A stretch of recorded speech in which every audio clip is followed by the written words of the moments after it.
لیکن آئیے ذرا قرآن سے پوچھتے ہیں، قرآن ہماری زندگی کا مشعل ہے، قرآن ہماری زندگی کا ہمیں قرآن یہ مانگے تو ہم اعلان کر کے کہتا ہے کہ اے گناہگاروں سنو سنو، اے پریشانوں سنو سنو، جب تم اپنی جانوں پر ظلم کر بیٹھو، جب تم گناہ کر بیٹھو تو ادھر ادھر جانے کی ضرورت نہیں ہے، مصطفیٰ کی بارگاہ میں حاضری دے دو۔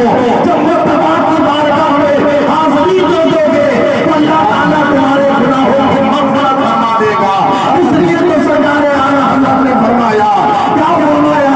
یہی بولے وہی رب ہے جس نے تجھ کو ہمارا کرم بنایا، ہمیں بھیک مانگنے کو تیرا واسطہ، ہمیں بھیک نعرہ تکبیر، نعرہ رسالت، مسلک اعلیٰ حضرت، علماء اہل سنت، سبحان اللہ۔ میرے بزرگوں دوستوں، سرکار فرماتے ہیں، کیا فرماتے ہیں؟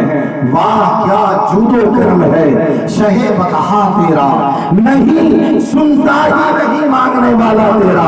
جب آدمی گناہ کر لیتا ہے، رب کی نافرمانی کرتا ہے، رب کا گناہ کرتا ہے، تو رب نے یہ نہیں کہا، رب نے یہ نہیں کہا میری بارگاہ میں آ کے معافی مانگو، مجھ سے مغفرت کرو،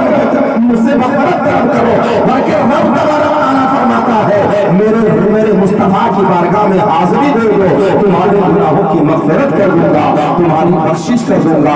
پتہ کیا چلا؟ سمجھ میں یہ آیا، اگر کوئی مصطفیٰ کی بارگاہ میں حاضری دیتا ہے تو مصطفیٰ جان رحمت اس کے لیے استغفار کرتے ہیں، اور جس چیز کی وہ دعا طلب کرتا ہے اللہ تعالیٰ اس کی دعاؤں کو قبول فرما لیا کرتا ہے۔ آقا علیہ الصلوۃ والتسلیم کی حدیث پاک ہے، میرے نبی فرماتے ہیں جو شخص، میرے نبی فرماتے ہیں پے در پے عمرے کیا کرو، زیادہ سے زیادہ عمرے کیا کرو۔ کیوں؟ اس لیے کہ عمرہ کرنا یہ گناہوں کو اور غریبی کو، گناہوں کو اور غریبی کو یہ ایسے ختم کر دیتا ہے جیسے کہ لوہے کی بھٹی، جیسے کہ لوہے کے بھٹی سونے اور چاندی کے زنگ کو دور کر دیا کرتا ہے۔ اسی وجہ سے یہ تمام زائرین خصوصیت کے ساتھ عالی جناب مولوی قطب الدین صاحب رسول اللہ کی بارگاہ میں حاضری دے رہے ہیں۔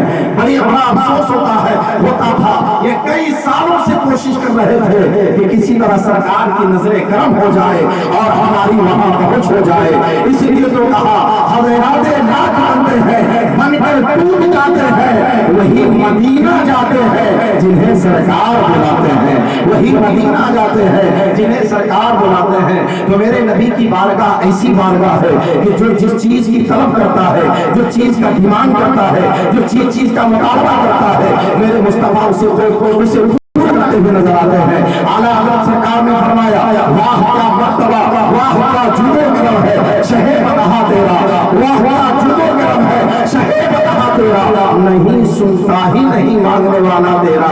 شارحین کہتے ہیں کرم اسے کہا جاتا ہے جو مانگنے کے بعد دیا جاتا ہے، اور جود اسے کہا جاتا ہے جو بغیر مانگے عطا کیا جاتا ہے۔ تو گویا کہ میرے سرکار اعلیٰ حضرت نے رسول اللہ کی بارگاہ میں عرض کیا یا رسول اللہ آپ کی بارگاہ ایسی بارگاہ ہے کہ اگر کوئی مانگتا ہے تو آپ اسے بھی عطا کرتے ہیں، اور کوئی نہیں مانگتا ہے آپ اسے بھی عطا کرتے ہیں۔ یہی وجہ ہے اپنے دلوں کی مراد کو لے کر کے یہ تمام زائرین رسول اللہ کی بارگاہ میں حاضری دینے جا رہے ہیں۔ ایک شخص ہے، ایک سید زادہ ہے، آپس میں گفتگو ہو رہی ہے۔ وہ حاتم طائی چونکہ اس کی سخاوت بڑی مشہور تھی، وہ شخص کہتا ہے میرا دادا تو بڑا سخی تھا، میرا دادا تو بڑا بانٹنے والا تھا، میرا دادا تو بہت بڑا داتا تھا۔ بولا وہ کیسے؟ بولا وہ اس طرح کہ میرے دادا کے دروازے پر، میرے دادا کے گھر پر 10 دروازے تھے، کوئی سائل آتا ایک دروازے پر مانگتا پھر اسے دے دیا جاتا، دوسرے دروازے پر مانگتا اسے بھی دے دیا جاتا، پھر وہ تیسرے دروازے پر جاتا وہاں بھی دیا جاتا، چوتھے دروازے پر مانگتا وہاں بھی دیا دیا جاتا، 5ویں دروازے پر بند تھا وہاں بھی دیا جاتا۔ 10 دروازے تھے، ایک سائل آتا ہے 10 دروازے پر اسے عطا کیا جاتا ہے۔ یہ شخص اپنے غرور میں، اپنے فخر میں، اپنی قسمت پر مچل رہا ہے کہ میرا دادا ایسا سخی ہے جس کے دینے کے 10 دروازے تھے۔ رسول اللہ کا شہزادہ علی کے گھر کا انمول پھول، وہ کہتا ہے اچھا یہ تمہارے دادا کی سخاوت تھی کہ تمہارے دادا کے گھر میں 10 دروازے تھے۔